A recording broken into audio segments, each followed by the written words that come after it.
Good evening and welcome to The Right Side, the show where we talk about today's news, trends, and events from an admittedly conservative perspective. I'm your host, Chris Pareja, and this evening I'm joined by a couple of officers from Alameda County Sheriff's Office, and we're going to be talking a little bit about the Santa Rita Jail Youth Education Program and ways that law enforcement is working in the community to help save lives, change lives, and keep us all safer. And I'm joined this evening by Sergeant Mike Carroll, as well as by Deputy Danielle Mitchell. And we're going to be talking a little bit about the program that you guys are helping to run on a monthly basis and some of the impacts. So thank you for joining us. Thank you. Thank you for having us. So to start with, Mike, this is kind of your baby. Tell us how you got involved in law enforcement and how it transitioned to working on this very important program. Okay. Like you said, my name is Mike Carroll, Alameda County Sheriff's Office. I'm the supervisor for the Alameda County Street Crimes Unit. We primarily investigate robberies as the Street Crimes Unit supervisor, and I have 4 detectives that work with me. Over the past several years, I've noticed that the suspects that's involved in some of these robberies are getting younger and younger in age. At that point, I decided let's try to educate some of the youth in regards to the crimes that they're committing. And so we decided to create a program to help them. And this program is called the Santa Rita Jail Youth Education Program. And so now this is a little bit different from things like Scared Straight or other programs that might currently exist. Tell us a little bit about how it's different than that. The Santa Rita Jail Youth Education Program is different in a sense that it's once a month, and we allow the inmates, the kids to come into the jail to do a 2-hour tour. During the tour, they get to see the intake portion. After the intake portion, we take them to the booking portion, and then they also get to see the housing units and see the various housing units at Santa Rita and the living conditions of those inmates that's housed in Santa Rita Jail. Once we conclude the tour, we'll have a refreshment period, and then we have an hour-and-a-half of open dialogue with 2 panels of inmates. It's a 5 female inmate panel, as well as a 5 male inmate panel, and they talk to the kids. And it's not the in-your-face yelling, screaming. It's more or less telling them about their experiences that led them to incarceration. Okay, great. And so how long has the program been in existence? It's been going on for a year-and-a-half so far. Okay, and you started the program? Yes. How many folks were with you when you started it? Initially, we had 3 law enforcement officers, and now we're approximately 8. Okay. Yes. And that's where Danielle comes in, because you've recently started working on the program as well. Tell us a little bit about how you got involved in the program. I got involved because I worked patrol for approximately 5 years, and I noticed, going different homes, that a lot of parents were having problems with their kids. They're kind of getting in trouble or stealing, and then also too, like Mike has also experienced, we noticed that some of the more violent crimes are, being committed by younger kids. So I wanted personally to be involved, because if there's some type of intervention that we could do for the kids in the community and to help with the parents, then I like to do that. So. Okay. And so I recently had the opportunity to go through the program. And I joked on Facebook that I spent the morning in Santa Rita Jail, which automatically raised the attention level that there's Chris in jail, what happened, yes. Right? So, but what I enjoyed about it is the idea that you brought the kids in, you had them explain why they were there, and you were basically introducing them to their future if they didn't make different choices going forward.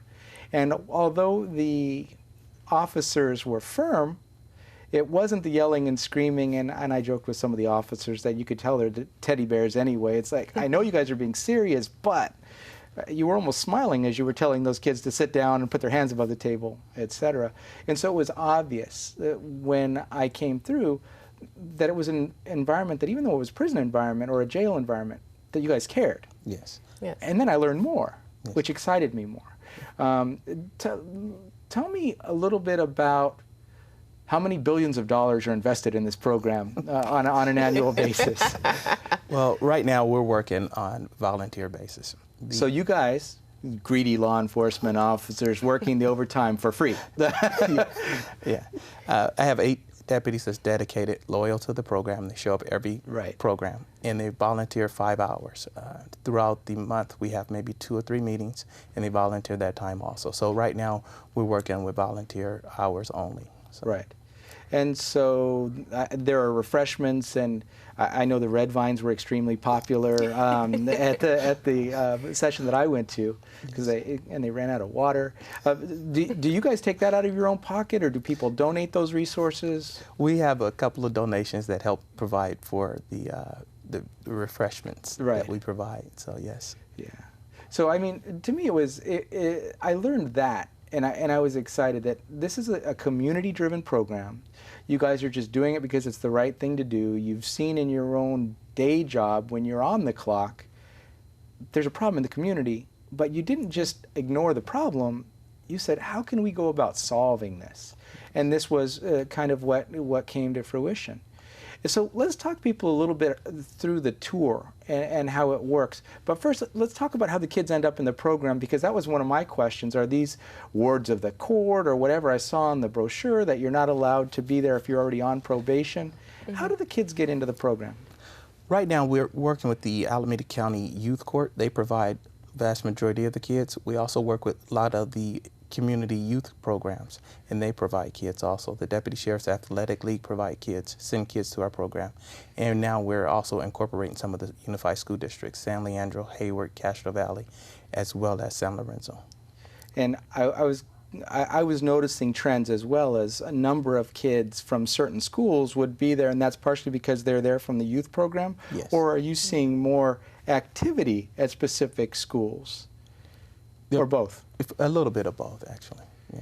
Yeah, because what was surprising to me also is it wasn't the schools, the bad schools, or the things that we hear about. Like, I didn't hear any kids really from Hayward. I was hearing Dublin and Castro Valley and places where I was thinking, those kids have problems? I mean... Yeah.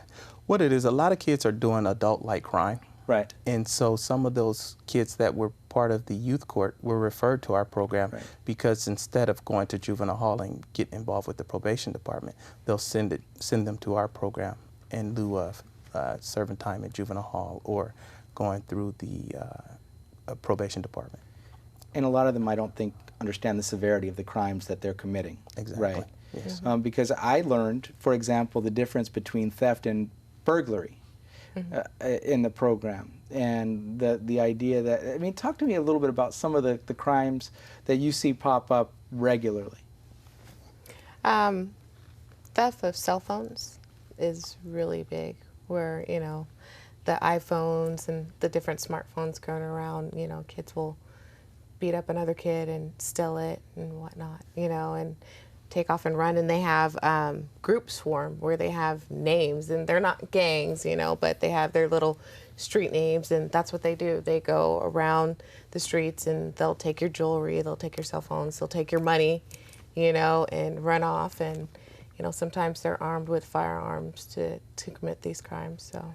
And so but if they're going full out with firearms and everything else, do they still end up in your program, or does it depend where they get caught in the process? Well, if they've already been caught, normally they would be on probation. But it's the smaller crimes that lead up to it. So we're trying to get to the children before it gets to that point. So, like, for example, they just think it's taking a cell phone, and they don't realize that because cell phones are of value, over $500, all of a sudden now that's a felony, as opposed to I was just trying to get a cell phone. Right. Yes. A lot of kids don't understand the concept or the elements of a robbery. Robbery is force or fear. So when I take your cell phone from you, at some point I instilled fear in you, and that constitutes a robbery, which boosts it up to a felony. Okay. Okay. And so they may be convicted by a jury of their peers, or they may end up through these various channels, and then you take them through the facility. But first you also have an accountability component that I noticed. And you have them all come up in front of the room and admit what they've done. Yes. Yes. How do they normally respond to that? I saw some kind of still were thinking it was a joke at that point. Some were extremely embarrassed. Yes. And we do that for 2 reasons. One is because we want the kids to see that there are kids out there committing serious crimes that can lead them to incarceration. Right. We also want them to see at the end that some of the crimes they've committed, the inmates that they speak to have committed some of those same crimes, so that hopefully it's a reality check for them. Okay. And so they go through that process, they talk about what they've done, why they're there, and then you take them on the tour of the facility, both the men's and the women's facilities. Yes. When they're doing that, I mean, what is the normal reaction you see just from the children and their interaction with the inmates? At what point does it become real for them? It becomes real the minute we take them through the booking process, because at that point they get to see what it's like being booked into Santa Rita Jail. They get to see the clothing that the inmates actually wear. They get to see some of the food that the inmates actually eat. After we expose them to the clothing and the food, we'll take them out to the housing unit, and then that's when it's a real reality check, because they see the small quarters in this, the cells. They'll see the large number of inmates, and I think that's more or less the reality check that they get in. They actually have a eye-opening experience. And they get the sights, the sounds, and the smells of the facility all at the same time. Yes. I mean, where do you see the largest impact, Danielle? I observed a reaction when the children were speaking with the inmates themselves, because they get to see that, you know, not only a person from a broken home commits crimes. It's all walks of life. Right. You know, and also, like, you know, Sergeant Carroll was saying, some of the things that they're doing are the same things that led the inmates to become incarcerated and live a life going in and out of the jail system. But some of the stories I've noticed that the kids will sometimes start crying, you know, because they feel what that inmate is feeling, because they'll explain to them, you know, this is not a glamorous or a fun experience. You know, I have children, you know, I have a life, and these are things that I'm missing out on. And so they kind of, you know, realize that, you know, this could be their reality. And so you see them a little bit more moved or emotional to where they're not laughing. It's not a joke anymore to them. Right. Well, especially when you've got inmates that they're talking to that are in for murder or assaults or armed robbery, and these are folks that used to be sports stars, used to be honor students, might have come from a two-parent home, and just went through a really stupid spell, or started doing little things here and there and just went down the road way too far, and there they are. Yes.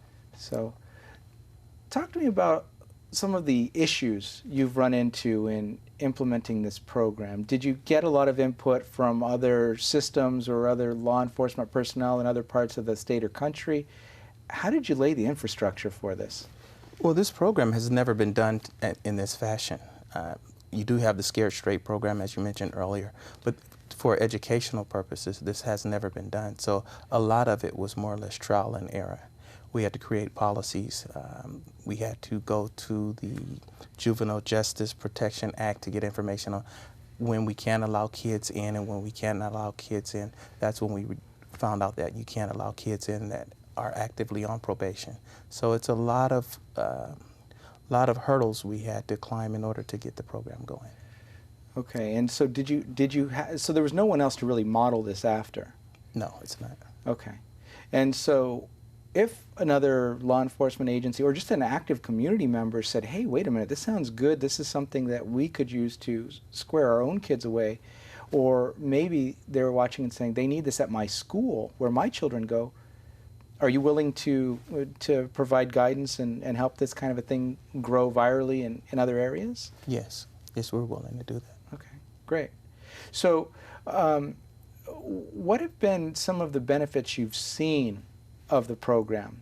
I want to ask that from two different directions, because in talking to you, I found out there were more than just one group that were positively impacted. Let's talk about the kids first. Okay. What have you guys seen? Have you talked to some of the kids later? And do they bring back siblings, or what happens? Yes. Well, we have a evaluation program where we go back and contact the kids, several of the kids afterwards. So we have a 30-day, 60-day, 90-day contact portion. So it's not just take the tour and have a nice life, hopefully we don't see you again. Exactly. Okay. And we've gotten a lot of positive feedback. The parents have really supported the program, and a lot of the parents have referred us to other kids. So it's been successful so far. Okay. And any success stories that you've seen, Danielle? Or? I'm still new to the Okay. program, so not yet. Yeah. Okay. So now, but there's another group besides the community members who are happy that the kids aren't burglarizing and beating them up, begging their houses, spray painting their cars for them. Who else is benefiting from this program? In actuality, you wouldn't believe it, but the inmates actually get gratification out of taking part in this program. It's more or less like a restorative justice for them. They feel like they're giving back, they're teaching, they're helping. 'Cause a lot of times the inmates actually see the kids and they actually see their kids. And several of them have mentioned that I should be talking to my own kid as opposed to talking to someone else's kid and trying to prevent them from being incarcerated. Plus, it's also harder to be incongruent and tell the kids you shouldn't be acting this way, and then go back and do the things that you do if you are able to kind of rationalize in your mind that it just doesn't make sense. Yes. Yes. And so, any stats yet? I mean, it's only a 1.5 year old program, but any stats yet on recidivism or people who just can't break the crime habits and that you end up actually meeting on the other side, or is it too early to? It's still too early for that. Okay. And what about for the inmates who do the talking? Some of them I know do get out. Some of them are going to be there a while. Yes. Mm-hmm. Several of them mentioned that upon their release, they want to take part in other community programs to discourage kids from taking part in criminal activity and hopefully to discourage them from being involved in Santa Rita or being arrested coming into Santa Rita. And so are there other programs that the inmates do participate in, like at the school levels or others, that you know of? Or is that kind of an open space where if somebody wanted to coordinate that kind of thing, they might be able to reach out for resources for that kind of program? I have not heard of any yet. Okay. Have you? No, I have not. Okay. So as all of this is moving forward, what do you see as the next steps for the program? And are you looking at doing some kind of expansion, or what do you see as the going forward strategy? Right now, we're looking to incorporate the school districts. Mm-hmm. We would like to get the school districts in our jurisdiction actually more involved. Some of the local high schools and junior high schools to get their kids more involved, utilize their resources, and take part in the program. And that's one of the things that I was talking to, I don't know if I was talking to you, Danielle, or it might have been Jessica or Terrence. I mean, there were so many people involved and they were all so helpful. But that was one of the first things that came to my mind, especially seeing the numbers coming from certain schools. Mm-hmm. It's like, is there a way to take this program to them, or is there a way to incorporate it into the curriculum in a way that some of the ones that might not have shown up on your radar yet, but might have? Yes. Or might in the future? In the future. Yeah. Is there a way to prevent that by, I'm not saying field trips to the jail, but involving them in the program? Is that something that you would be agreeable to? Is that something that could work? Yes, it's possible, and we're actually exploring those ideas as we speak. Okay. And is that something that would still be able to be done on a volunteer basis, or is that when you start having to look for state or county funding to make those kinds of things happen? We can do it on a volunteer basis, but it'd be very demanding, so we probably have to look for some kind of funding, outside funding. My biggest concern was that if it actually did come to being funded by the government, that somehow it'd get screwed up. Because then it's not a heart thing anymore, and then they've got extra rules, and with money comes strings, and then politicians come and say, well, we need to do this, and I need my photo up, and next thing you know, it turns to crap. Yes. So we don't want that to happen. Have there been any other jurisdictions that have reached out to you guys and said, or even within Alameda County? I mean, there's at least one other jail in Alameda County, right? Yes. Oakland, or is there? It's North County or Glendyre. Glendyre jail. Okay. But that's also that's ours. our jail as well. Okay. So. But are there plans for expanding even within the county? Yes. We do have other agencies taking part in the program. We had the Oakland Police Department take part in the program. We've had Berkeley and Oakland Housing Authority take part in the program. Okay. During the month of March, we had Sacramento Unified School District provide 30 kids, as well as Solano County School Districts provided kids. So how did that work? They just found out that there's something going on in Alameda County and they were willing to bust the kids down? Talk to me about that. We were referred to Sacramento County by one of the parents that took part in the program. They referred a teacher that teach at one of the local high schools in Sacramento, and she brought a group of kids to the program. Just her class versus at-risk youth, or was it a combination of? A combination of kids. Okay. That was my next question, is let's say some parent is over there saying, wow, this is something that we need to get rolling.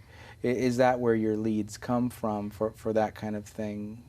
And then they just book a time, let Yes. you know that they're bringing up a group, and off you go. Yes.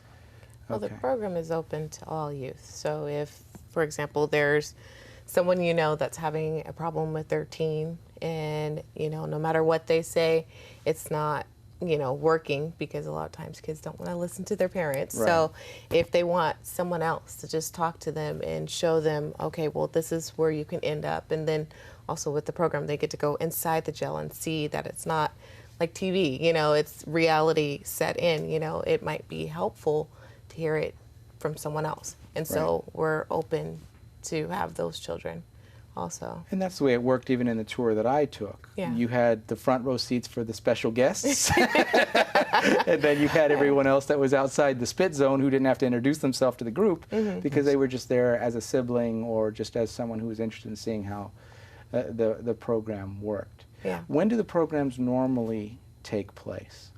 It's the third Saturday of each month. Okay, and is there a specific time that they normally? It's from 10 a.m. to 2 p.m. Okay.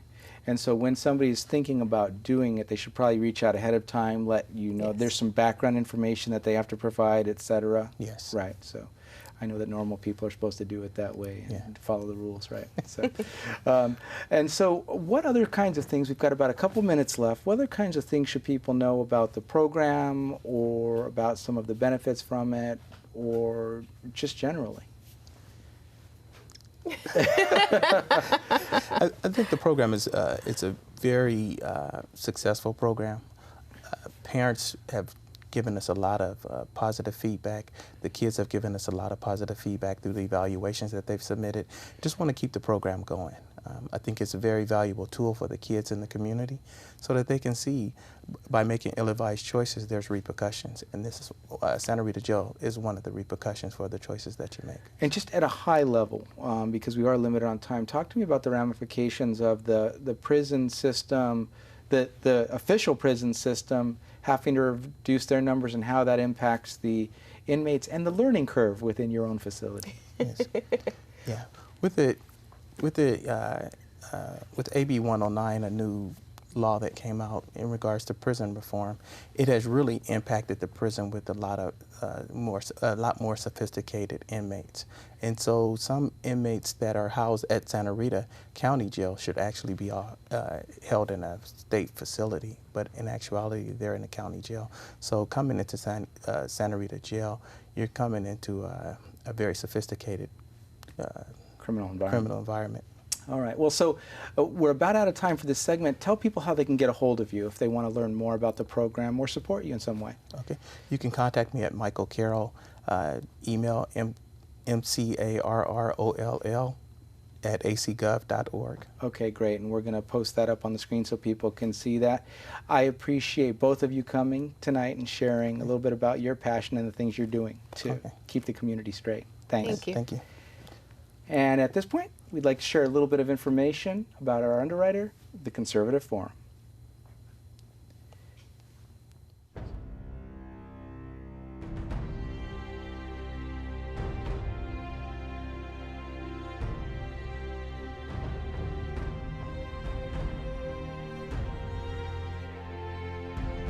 The Conservative Forum of Silicon Valley began with 20 conservatives meeting at a restaurant in November of 2003. Our mission is to promote the principles of American liberty through education. By 2012, we had grown to over 600 paid members. Our monthly meetings feature well-known and prestigious conservative speakers addressing issues that are critical to our country's very survival. This includes speakers like Victor Davis Hanson, Andrew Breitbart, David Horowitz, and many others. In addition to our monthly meetings, we sponsor a conservative local cable access TV show, The Right Side, covering today's topics. Our Constitution discussion group not only teaches the Constitution, but started our annual essay contest that awards 2 $1,000 scholarships to local high school seniors. We are a virtual clearinghouse for grassroots organizations by providing them with table space at no charge in our exhibit area. There are typically a dozen groups represented. If you are like-minded, join us at our next meeting and become motivated and empowered. Liberty, made in America.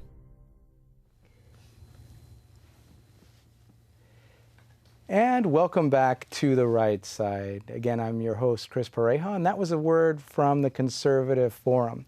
In addition to sponsoring this show, what they're best known for is their speaker series. For example, this evening, the guest at the Conservative Forum is Debbie Bacigalupi, and she'll be talking about her recent trip to Brazil for the Earth Summit.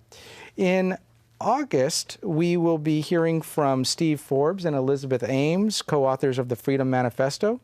On September 3rd, Elizabeth Nixon, the author of Ecofascism. And October 1st, Robert Spencer, director of JihadWatch.com, will be speaking.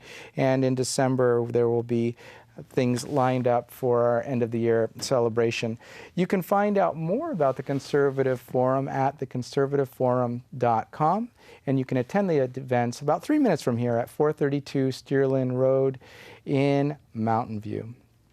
And in closing, I wanted to just reiterate that the things that Mike and Danielle talked about this evening, they're very humble about what they're doing, but they're truly heroes, and they're making an impact on young people's lives, on the communities they serve, and they identified a problem and went about solving it on their own, not worried about the money, not worried about how it would take place other than it being professional and really making a difference. Having been through their program, not as an inmate, but on the other side of the bars, I really appreciated what they've done, what they've put together, the professionalism with which they run it, and the obvious caring and compassion that they have toward the children, that they are stopping or preventing from continuing a stupid streak, as I called it previously.